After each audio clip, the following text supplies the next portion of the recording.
주님 안에서 주님이 원하시는 뜻을 아는 것이 우리에게 가장 소중하오니 하나님의 뜻을 알게 하여 주옵소서. 그러기 위해서 주님 품 안에 들어가 있게 하여 주옵소서. 주 안에 있어야 주 뜻을 알 수 있는데 주님 안에 있지 아니하며 주의 뜻을 묻는 우리에게 그 품으로 품어주시사 하나님의 뜻 알게 하여 주옵소서. 그것이 좀 모질더라도 좀 힘들더라도 어렵더라도 하나님 뜻이면 그것에 아멘하며 순종하는 우리 되게 하여 주옵시고, 만일에 그 뜻이 하나님 앞에 부합하지 않아서 그런데도 내게 평안이라면 그 평안도 놔버릴 수 있는 우리가 되게 하여 주옵소서. 하나님 뜻 안에 있을 때 그것이 바른 것입니다. 그 바른 것을 붙잡는 우리가 되게 하여 주옵소서. 감사합니다. 고마우신 예수님 이름으로 기도드립니다. 아멘, 아멘. 오늘은 예레미야 25장에서 28장까지 보는 날이고요. 그 중에 28장 6절에서 11절까지만 보도록 합니다. 28장.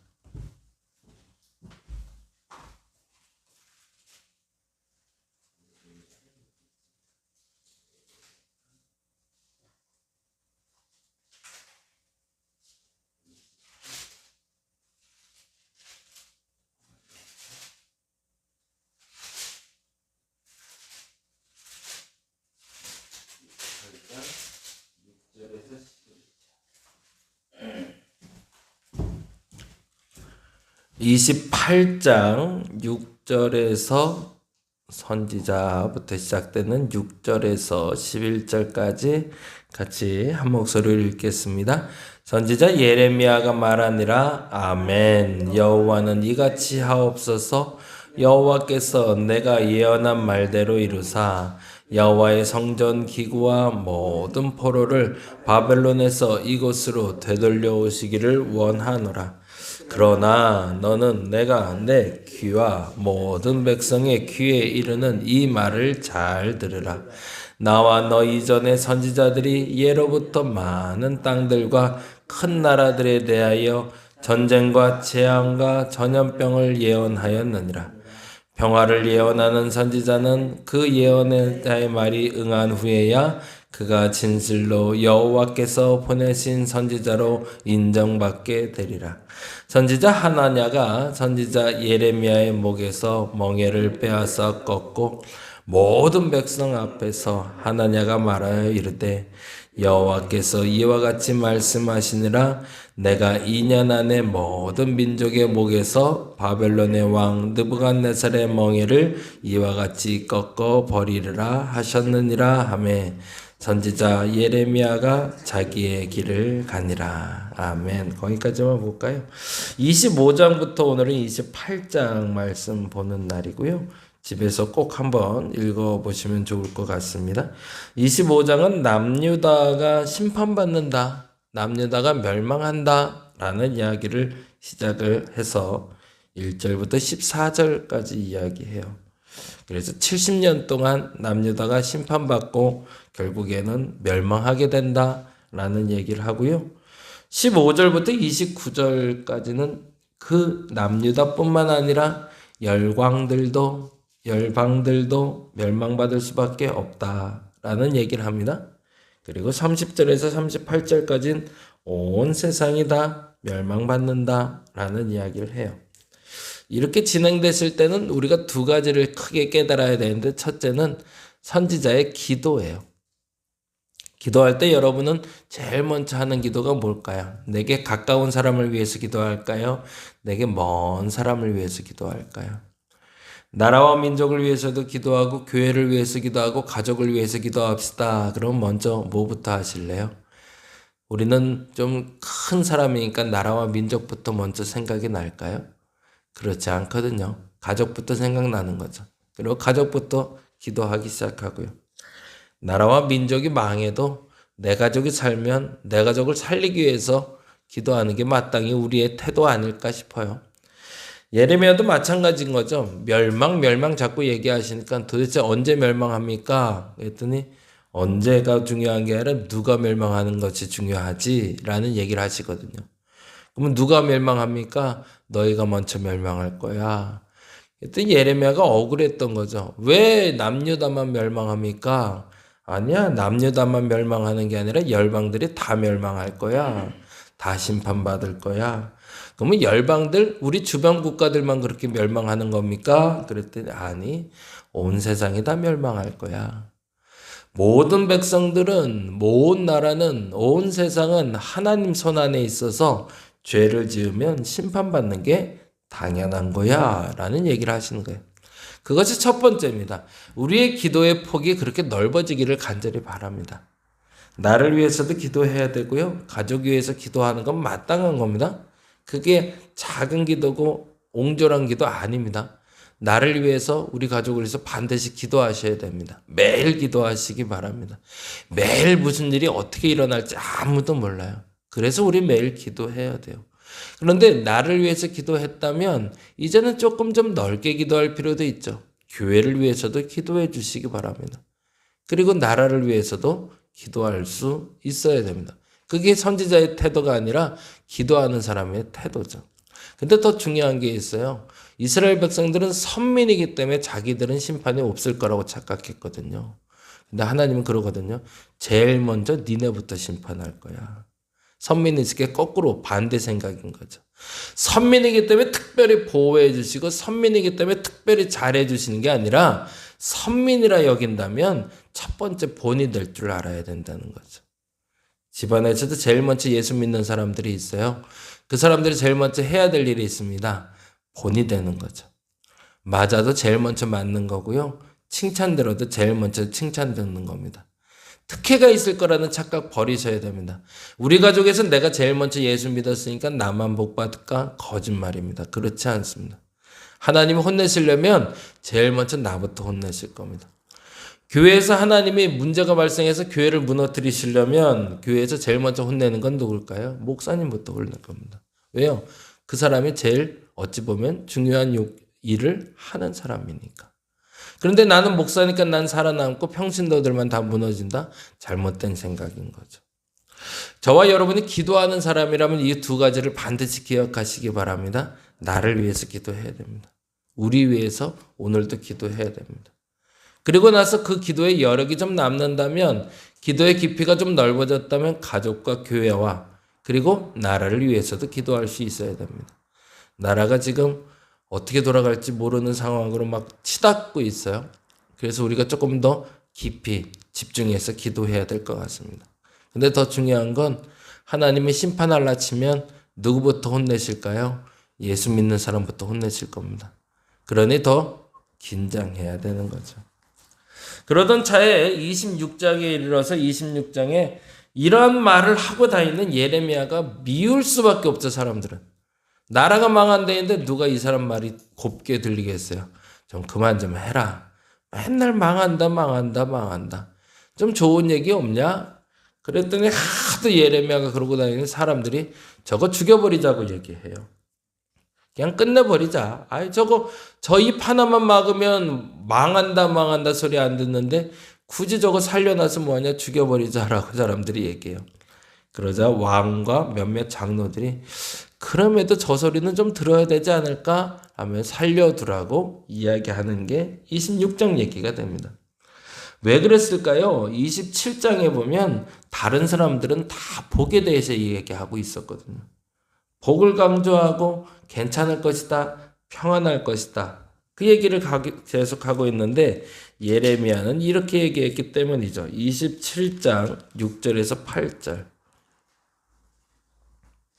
27장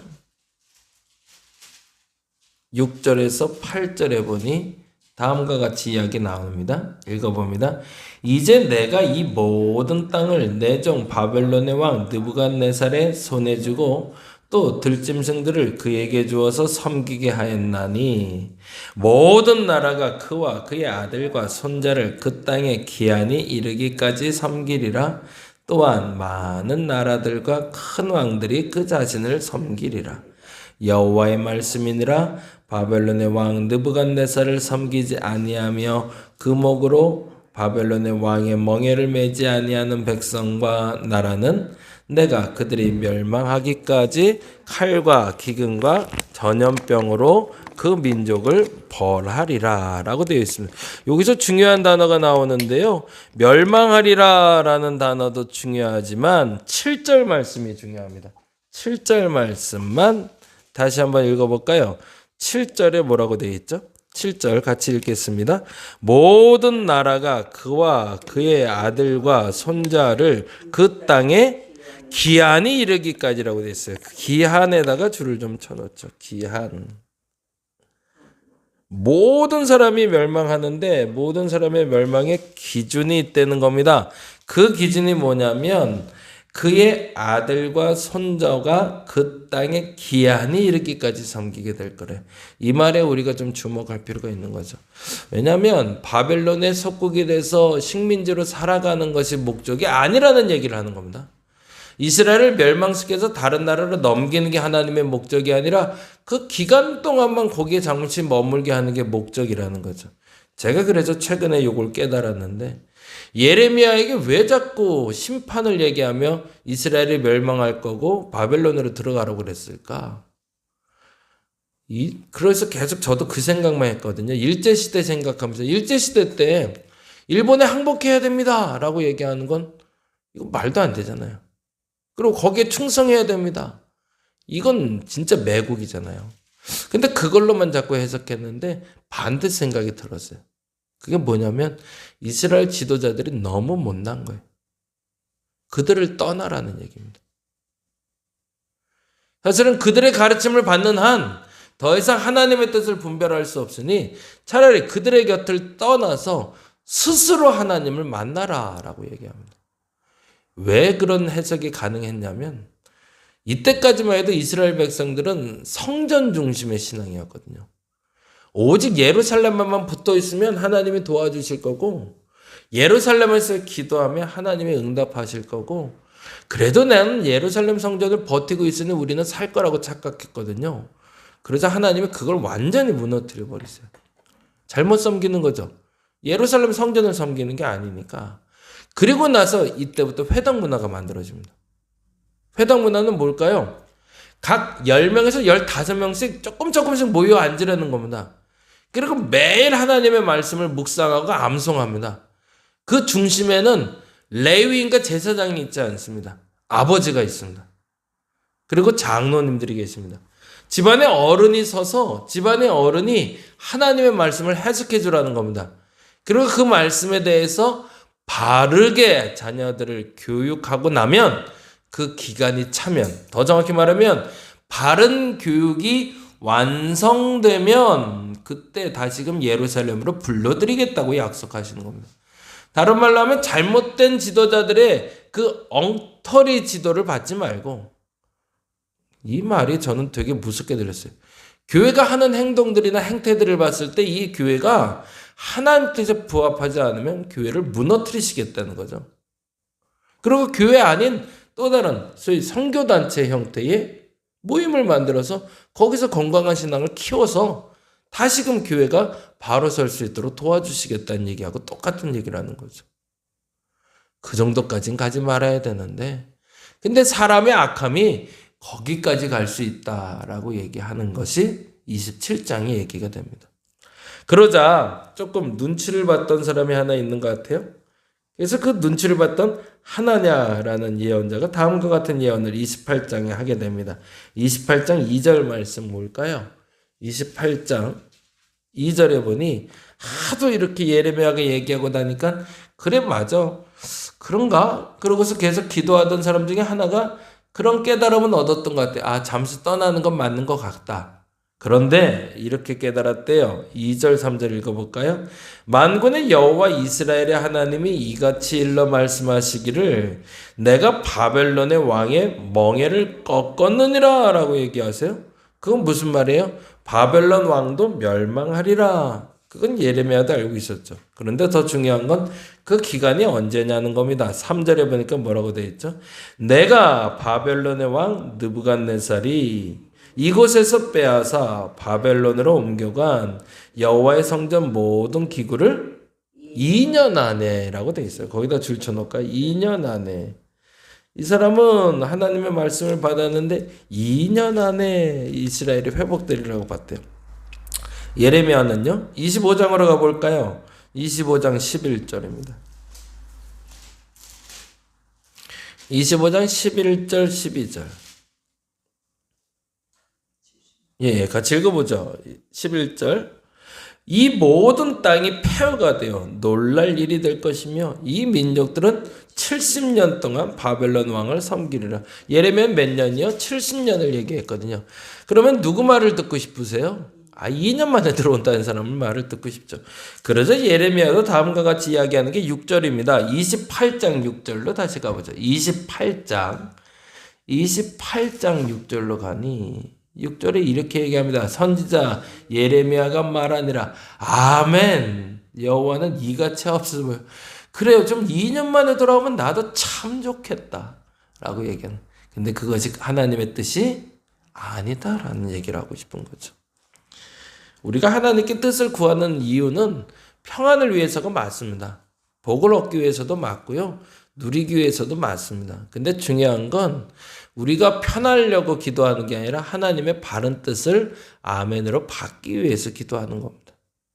하나냐는 자기 뜻대로 자기 마음대로 하나님의 마음을 해석해냈던 것이고 예레미야는 하나님의 마음을 바르게 전파하고 있었던 거죠.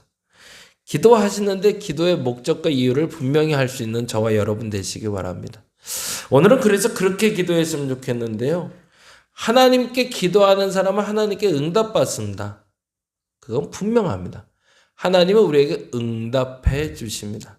근데 응답해 주시는데 그 응답은 내게 편하고 좋은 것만 되지 않을 수 있습니다.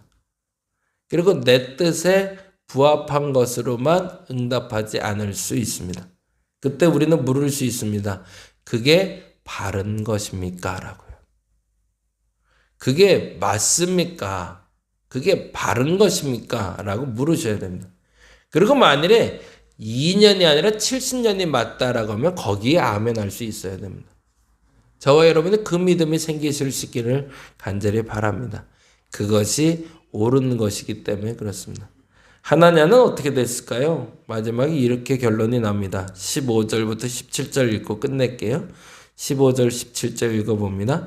선지자 예레미야가 선지자 하나냐에게 이르되 하나냐여 들으라. 여호와께서 너를 보내지 아니하셨거늘 내가 이 백성에게 거짓을 믿게 하는도다.